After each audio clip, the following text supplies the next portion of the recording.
BSc third year trees and its properties unit 4 part 2 part 1 upload किया जिसमें कि definitions दे रखी हैं। इस पार्ट में मोस्ट आईएमपी थ्योरम है। तो फर्स्ट थ्योरम है कि there is one and only one path between every pair of vertex in a tree. There is one and only one path between every pair of vertex in a tree. एक tree T में शीर्षों के प्रत्येक युग्म के बीच, किसी tree T में शीर्षों के प्रत्येक युग्म के बीच केवल एक और एक ही पथ होता है। तो इसको हम प्रूव करेंगे यहाँ पर, मतलब उसके दो शीर्षों का जो दो वर्टेक्स का पेयर लेंगे तो हम बताएंगे कि उसमें केवल एक ही पाथ है। तो चूंकि टी एक संबंध ग्राफ होता है, हमें डेफिनेशन ट्री की पता ही है कि T is a connected graph.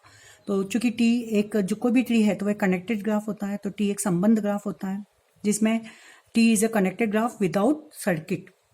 ये उसकी डेफिनेशन दी थी, जो अगर परिपथ के सर्किट जिसमें टी मतलब एक संबंध ग्राफ हो और उसमें परिपथ नहीं हो तो वो ट्री कहलाता है। तो चूंकि टी एक संबंध ग्राफ होता है इसलिए टी के शीर्षों के प्रत्येक युग्म के बीच कम से कम एक पथ विद्यमान होगा। कनेक्टेड ग्राफ है मतलब दो वर्टेक्स के बीच में एक पथ होगा ही, क्योंकि अगर पथ नहीं होगा तो कनेक्टेड नहीं हो पाएगा। तो फिर से समझिए डेफिनेशन, चूंकि टी एक संबंध ग्राफ होता है इसलिए टी के शीर्षों के प्रत्येक युग्म के बीच कम से कम एक पथ विद्यमान होगा। क्लियर। अब माना टी के दो शीर्ष लिए उसने V तथा W, उनके बीच में हमने माना कि उसमें दो भिन्न भिन्न पथ हैं। अब चूंकि इन दो पथों का यदि हम सम्मिलन यूनियन कर लेंगे तो एक परिपथ बन जाएगा।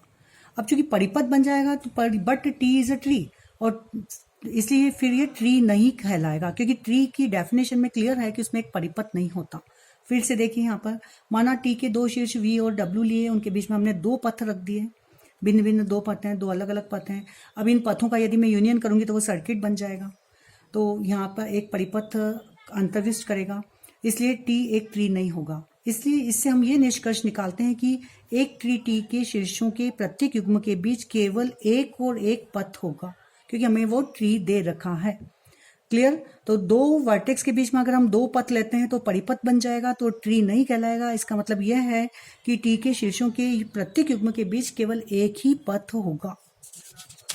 इसको इंग्लिश में देख लें, since T is a connected, T is a tree, therefore T is a connected graph, there must exist at least. अब चूंकि कनेक्टेड ग्राफ है इसका मतलब दो वर्टेक्स के बीच में वो कम से कम एटलीस्ट वन पाथ रखेगा, तो there must exist at least one path between every pair of vertex in T. ये कनेक्टेड ग्राफ की डेफिनेशन है। Now suppose that between two vertex V and W of T, माना V और W इसके दो vertex हैं, there are two distinct path, जो कि दो पाथ अलग अलग पाथ रखते हैं। The union of this two path is will contain a circuit. तो यदि इनका यूनियन करेंगे इन दो पाथ का तो सर्किट बनेगा।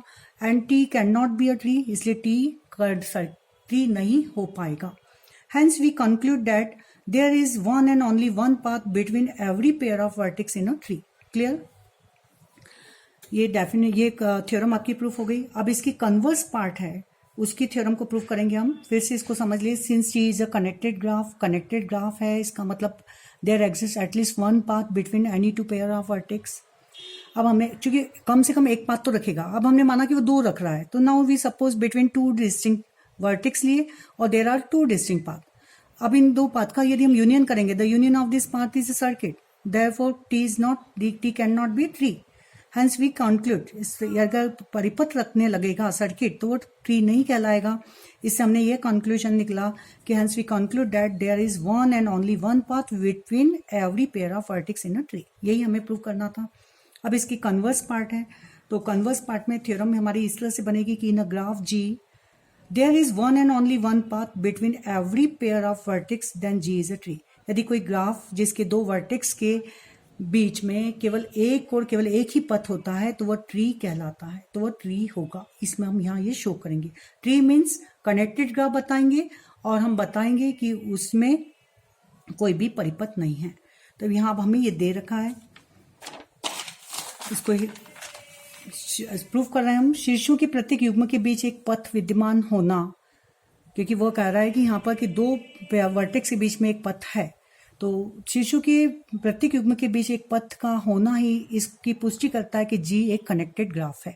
क्लियर। तो कनेक्टेड ग्राफ हमारा हो गया। ट्री बताने के लिए पहला पार्ट जो है कनेक्टेड ग्राफ, ये हमने बता दिया। अब हम आगे चलेंगे। एक ग्राफ में एक परिपथ का होना इसको इंगित करता है कि शीर्ष V और W में कम से कम एक युग्म इस प्रकार है कि V और W के बीच दो भिन्न भिन्न पथ हैं। अब चूंकि परिपथ का मतलब क्या है, परिपथ तभी बनेगा जब उसके दो वर्टेक्स के बीच में दो भिन्न भिन्न पथ हों। तो एक ग्राफ में परिपथ का होना यह इंगित करता है कि शीर्ष V और W में कम से कम एक युग्म इस प्रकार हो, मतलब एक पेयर ऐसा हो कि जिसमें दो भिन्न भिन्न पथ हैं। चूंकि G के शीर्षों के प्रत्येक युग्म के बीच केवल एक और एक ही पथ है, दे रखा है हमें गिवन, केवल वन एंड ओनली वन पथ, इसलिए G में कोई परिपथ नहीं होगा, क्योंकि परिपथ के लिए दो बंध होना चाहिए, जबकि हमें दे रखा है यहाँ कि केवल दो वर्टेक्स के बीच में केवल एक ही पथ है। इसका मतलब G में कोई परिपथ नहीं है और G कनेक्टेड ग्राफ है एंड विदाउट सर्किट, तो G क्या हो गया, ट्री, इसलिए G एक ट्री है। ये हमारी थ्योरम प्रूफ हो जाएगी। तो ट्री के लिए हमें कनेक्टेड बताना था और बताना था कि एक परिपथ नहीं है, तो हमने सपोज करा कि एक परिपथ है तो इसका मतलब हुआ कि उसके दो वर्टेक्स के बीच में दो भिन्न भिन्न पाथ हैं, जबकि हमें दे रखा है कि एक ही पाथ है, इसका मतलब कोई भी परिपथ नहीं है। इसको अब इंग्लिश में प्रूफ देख लें इसका। Existence of path between every pair of vertex assure that G is a connected. Clear, क्योंकि दो वर्टेक्स के बीच में एक पथ ही यह इंडिकेट करता है कि वह G क्या है, कनेक्टेड है। अब a circuit in a graph implies that there is at least one pair of vertex V and W। यदि किसी ग्राफ में एक सर्किट है तो इसका सर्किट का मतलब है कि एटलीस्ट वन पेयर, मतलब कम से कम एक दो शीर्षों का एक पेयर ऐसा होगा। There exist at least one pair of vertex V and W such that there are two distinct path between V and W। But since G has only, हमें दे रखा है G has only one and only one path between every pair of vertex, कि जो भी सभी pairs vertex के हैं उनमें केवल एक ही पाथ है। तो देयर हैज ये दे रखा है हमें, therefore G can not have no circuit, G कोई सर्किट नहीं रखेगा, देयरफॉर G मस्ट ट्री, क्योंकि कनेक्टेड हो गया और वो ट्री और कोई सर्किट नहीं रख रहा है तो G क्या हो गया, ट्री हो गया। तो ये थ्योरम हमारी प्रूफ हो गई। ये नेक्स्ट थ्योरम है मोस्ट IMP, इसको हम मैथमेटिकल इंडक्शन से प्रूव करेंगे।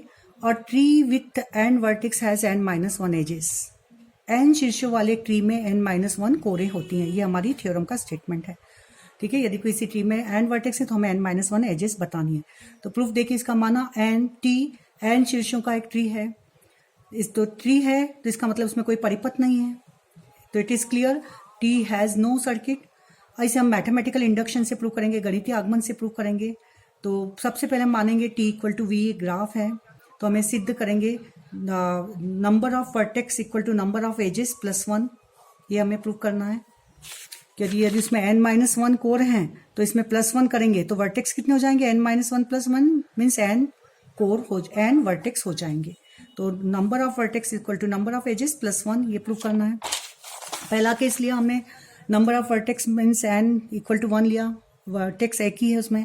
यदि वर्टेक्स एक है तो एजेस की संख्या 0 होगी, क्योंकि एक ट्री में कोई परिपथ नहीं होगा, क्योंकि अगर आपका वर्टेक्स के लिए हमें एजेस के लिए 2 वर्टेक्स चाहिए कम से कम, तो यदि एक ही है, इसमें कोई ट्री नहीं है, तो इसमें ट्री में कोई परिपथ नहीं है, इसका मतलब n इक्वल टू 1 ही होगा। तो हम सिद्ध करते हैं n इक्वल टू 1 के लिए प्रमेय सत्य हो गई, क्योंकि number of vertex equal to number of edges plus 1, number of edges 0 है तो 0 + 1 मीन्स 1। इसी तरह number of vertex means n is equal to 2 लिया, तो इट इज क्लियर यदि वर्टेक्स की संख्या 2 है तो एजेस की संख्या 1, तो दिए गए कथन n इज इक्वल टू 2 के लिए भी हमारी थ्योरम प्रूव हो गई। तो number of vertex number of edges plus 1, number of edges यदि n इक्वल टू 2 है तो एजेस कितनी है, 1, क्योंकि हमें यहाँ पर ट्री दे रखा है, मतलब 2 वर्टेक्स से केवल एक ही पथ जाएगा, 2 नहीं जा सकते, मतलब एजेस की संख्या एक ही होगी।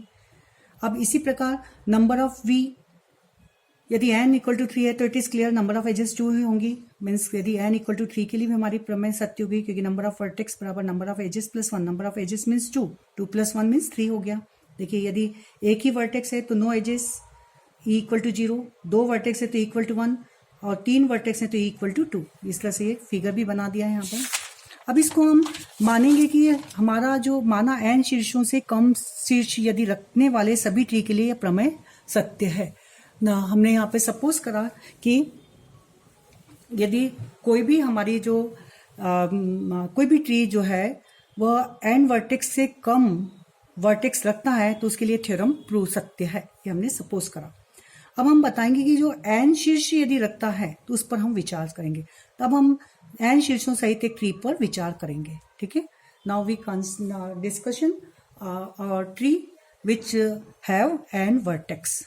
माना टी के अंत्य शीर्ष वी आई और वीजे हैं सहित एक कोर है। एक टी है हमारा, उसके अंदर जो शीर्ष वी आई वीजे जो कि एक कोर को रखते हैं। तो प्रमेय 1 से अभी हमने बताया था कि शीर्ष वी आई तथा वीजे के मध्य यदि ईके के अतिरिक्त कोई एक अन्य पथ नहीं होगा, क्योंकि दो यदि पथ, क्योंकि अभी हमने बताया कि कोई भी ट्री है वो दो वर्टेक्स के बीच में वन एंड ओनली वन ही पथ रखता है। तो यदि ईके पथ है तो उसके अतिरिक्त कोई नहीं होगा।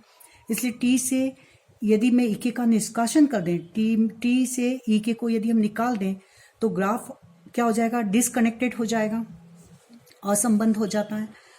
तो आगे हम देखेंगे टी माइनस ईके, ये मैंने ग्राफ लिया है, ये T1 और T2 और ये वी आई वीजे जो वर्टेक्स है उससे ईके को कनेक्ट कर दिया है, ये कनेक्टेड ग्राफ हो गया। यदि ईके को हम हटा देंगे तो हम देखते हैं यहाँ दो कंपोनेंट ठीक दो घटक में निर्मित हो गया है T1 और T2 में। तो हमारा जो ग्राफ है टी माइनस ईके ये दो कंपोनेंट्स में निर्मित हो गया है।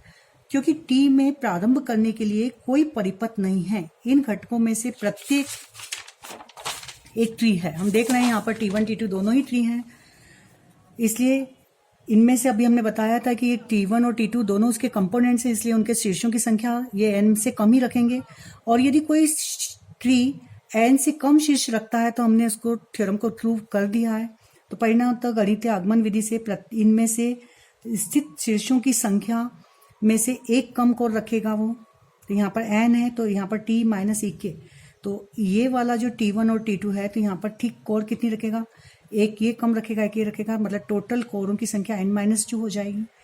तो t माइनस ईके मतलब ये एक कोर है, तो t माइनस ईके में n-2 कोर है। तो t में क्या होगी, t में से अगर मैं ईके को हटा दूंगी तो एक कोर यहाँ से भी हटा देंगे हम तो t में ठीक कितनी कोर हो जाएंगी, n-1। देखिए फिर से t माइनस ईके में ठीक n-2 कोर और n शीर्ष है इसके पास में। यदि t में इसको यदि मैं हटा रहे हैं एक कोर की संख्या तो इसमें से भी t माइनस ईके में n-2 कोर, यदि एक कोर इसमें से माइनस करूँ तो इसमें से भी एक माइनस करूँ, यदि इसमें से ईके को हटा देंगे तो t मिलेगा। तो इसमें कोरों की संख्या n- कितनी हो जाएगी, n-1 प्लस 1 हो जाएगी यहाँ पर। तो t ठीक n-1 कोर रखेगा। अब इसको, ये मोस्ट आईएमपी थ्योरम है।